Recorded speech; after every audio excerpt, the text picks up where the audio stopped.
Vamos atender as pessoas que nos escrevem aqui. Tenho duas situações que eu gostaria de comentar agora nessa segunda parte do programa. Vocês sabem que eu não gosto de fazer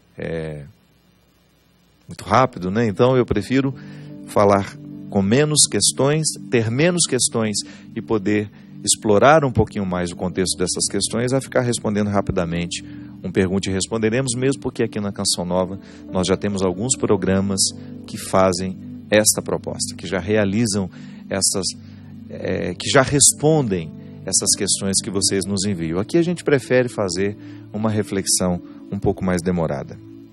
A dona Maria Luzinete escreve e nos diz assim: Padre, sou católica, estou viúva há 9 anos, meu esposo faleceu em um acidente, temos 2 filhos, e meu esposo sempre foi extremamente preocupado com os filhos. E sempre que algo ruim, algum problema está para acontecer com eles, tenho sonhado muito com meu esposo. E no sonho ele me diz que os meus filhos estão precisando de mim. E essa situação tem me incomodado muito. Gostaria de saber o que o senhor pensa sobre isso. Pede para rezar por eles, né? Ela, os filhos, Eurides, Tiago e Kelly, e todos da sua família. Pode contar, dona Maria Luzinete. A senhora que é de Garanhuns, Pernambuco, e que partilhou conosco essa sua situação. A gente precisa tomar uma distância, às vezes, quando o assunto é o sonho que a gente tem com quem já morreu, os recados que nós recebemos dessas pessoas, né? Mesmo porque a nossa fé cristã não nos permite, dentro do contexto do que a gente apreende, do que nós sabemos, do que a igreja nos ensina, nós vivemos a comunhão com os santos. Então todos aqueles que já morreram participam desta comunhão, mas a igreja não acredita nesta comunicação com os mortos. Nós respeitamos os que creem dessa maneira.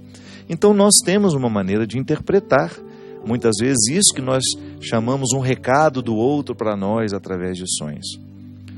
A ciência já evoluiu muito para compreender os sonhos. Nós já temos um arsenal bastante interessante para a gente poder fazer uma análise do porquê que nós sonhamos, o porquê que as realidades vêm a nós através dos sonhos, que são nada mais, nada menos que revelações do inconsciente. O que a psicologia nos ensina? Que quando nós dormimos, o nosso inconsciente torna-se mais ativo, ele começa a trazer para fora aquilo que nós conscientemente não conseguimos dizer e nem experimentar. Então, muitas vezes o sonho é uma voz do inconsciente nos dizendo aquilo que nós muitas vezes já nos dizemos também. A senhora, por exemplo, sabe que o pai era extremamente preocupado com os filhos. Então é natural que a senhora tenha sonhos em que ele se mostre preocupado. São registros que a senhora tem. A senhora assimilou o marido como um homem que sempre se preocupou com os filhos. Essa foi a experiência, e que bonita experiência a senhora teve, de um marido que sempre foi muito presente na vida dos filhos. Eu não sei qual é o nível de envolvimento que a senhora tem com esses filhos, mas pode ser que em algum momento da sua vida a senhora tenha assimilado isso. Ele se preocupa mais do que eu. Então agora, com ele ausente, é uma maneira que a senhora tem de dizer à senhora o que a senhora mesmo gostaria de ouvir. Volto a dizer, a gente respeita os que creem diferente, os que acreditam nessa comunicação. Mas como nós não acreditamos, a gente também pode compreender estes sonhos como sinais que nos ajudam a pensar a nossa postura. O que a gente não pode é permitir que eles determinem a nossa realidade. Então, porque eu sonhei, digamos que o meu pai tenha falecido num momento de muito sofrimento, e de vez em quando esses sonhos me ocorrem do meu pai em agonia, como isso aconteceu comigo. Eu estou falando uma coisa que realmente se deu comigo. Meu pai morreu e eu vi meu pai morrendo. Meu pai ele morreu de uma embolia pulmonar, uma insuficiência respiratória horrível, e eu estava ao lado. Então a agonia do meu pai ficou muito marcada em mim. E é claro que aquele registro de ver o meu pai falecendo naquela agonia, ficou registrada em mim durante muitos anos. Então, de vez em quando, eu tinha sonhos que o meu pai estava agoniado, triste, apavorado com a morte. Então, se eu quisesse fazer uma leitura diferente dessa que eu estou fazendo, eu poderia dizer, o meu pai não está num bom lugar na eternidade, ele está padecendo, está assim, está assim. Tudo bem, rezar por aqueles que já morreram é uma coisa. Agora, a gente ficar criando situações para a gente poder... É como se a gente ficasse minando a paz da gente, não é verdade? Porque o que eu posso alterar na realidade do meu pai? Mas infelizmente, porque eu tenho registros daquela morte que ficaram no meu inconsciente, quando eu durmo, enquanto eu estou acordado, eu posso até controlar, não vou pensar nisso agora. Vou substituir aquela imagem ruim da morte do meu pai por lembranças boas ao longo da vida dele. E faço isso, porque o meu consciente é uma ferramenta que me ajuda. O consciente, essa realidade que eu estou agora, eu estou consciente do meu momento. Então eu tenho todos os recursos dessa consciência. Vou pensar com sensatez, vou pensar com racionalidade, vou colocar isso, não, os mortos não voltam, os mortos não poderão me fazer nada aqui agora, igual ter medo de quem já morreu, né? Você racionaliza o medo. Por que eu tenho medo se eu sei que eles não podem voltar e me fazer algum mal? Então essa é a minha convicção, pode não ser a sua. Eu estou falando para aqueles que acreditam igual a mim. Eu não acredito que um morto possa me dizer alguma coisa. Agora, eu acredito que toda a memória do morto em mim possa me dizer. Por quê? Porque isso é um registro inconsciente.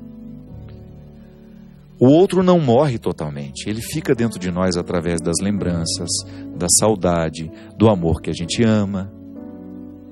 Então, então no momento que eu durmo, eu perco esse controle. Eu costumo até dizer que de madrugada eu perco 70% da minha inteligência. Porque às vezes eu acordo e eu penso cada bobagem, cada absurdo, que eu, ao longo do meu dia, eu não penso. Por quê? Parece que eu estou numa fragilidade, né? Que à noite, à madrugada, ali eu acordei e naquele momento não consigo tomar o sono novamente. Então parece que ali naquele momento existe uma janela dentro da minha inteligência que me faz pensar absurdos, bobagens. Então a gente fica dimensionando os problemas, eles ficam muito maiores do que são. De madrugada os problemas ficam muito maiores do que são. É impressionante. É por isso que a gente precisa administrar bem esses momentos. Então tudo bem. Quando eu durmo, eu perco esse controle. Então o meu inconsciente joga para fora tudo aquilo que está armazenado nele. Então as memórias que eu tenho do meu pai falecendo naquela agonia retornam. E às vezes só o tempo vai corrigindo isso de nós, Dona Maria. Então fica tranquila.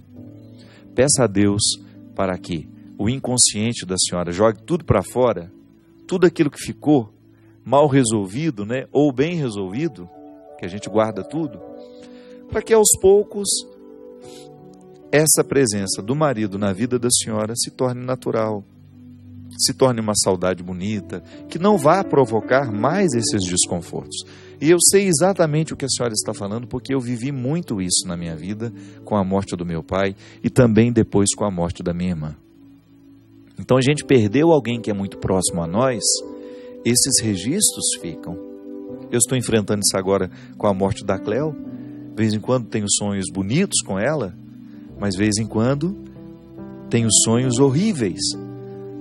Naquela triste experiência que eu tive de estar também no último dia de vida dela, de vê-la agonizando e de depois estar lá, naquele IML, reconhecendo o corpo dela.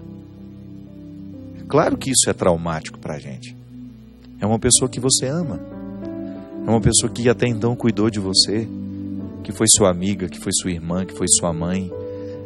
A gente não sabe o que o outro se torna para nós no momento que a gente ama. Fica grande dentro de nós. Então hoje eu tenho também, muitas vezes, acordado no meio da noite com pesadelos horríveis com a Cleo. Mas eu tenho consciência de que não é a Cleo me dando recados, sabe?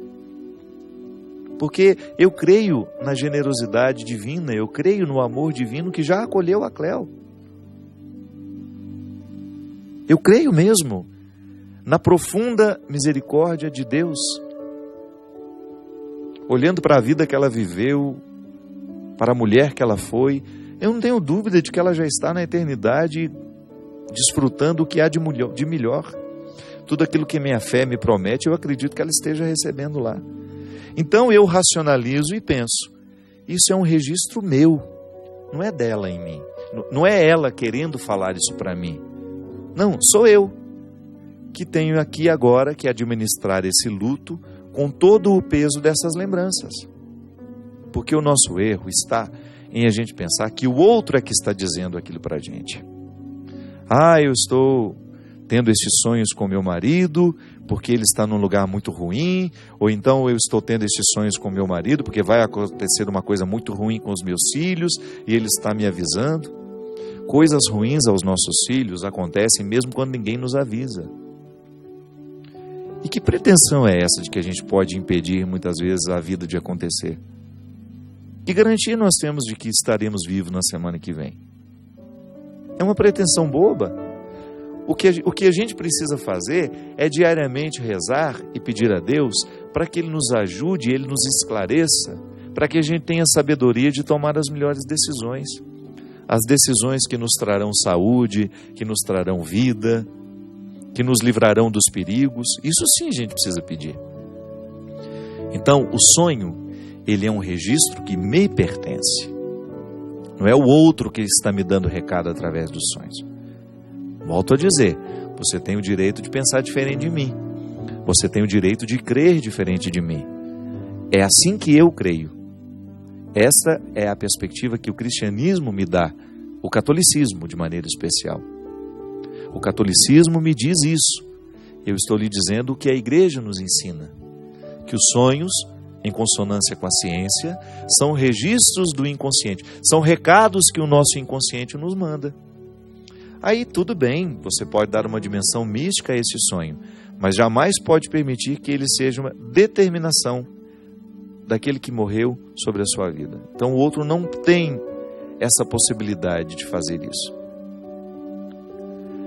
Eu acredito que quando nós começamos a investigar de maneira humana os nossos fenômenos, a gente tende a resolver melhor as coisas.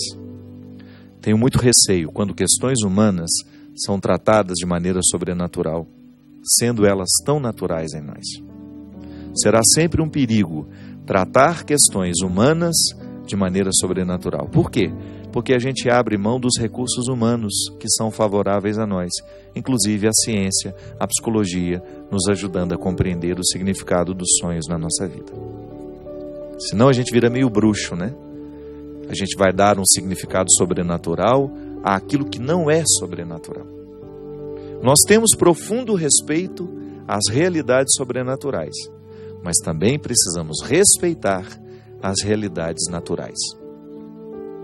Eu acho que é uma maneira muito inteligente de viver uma fé encarnada.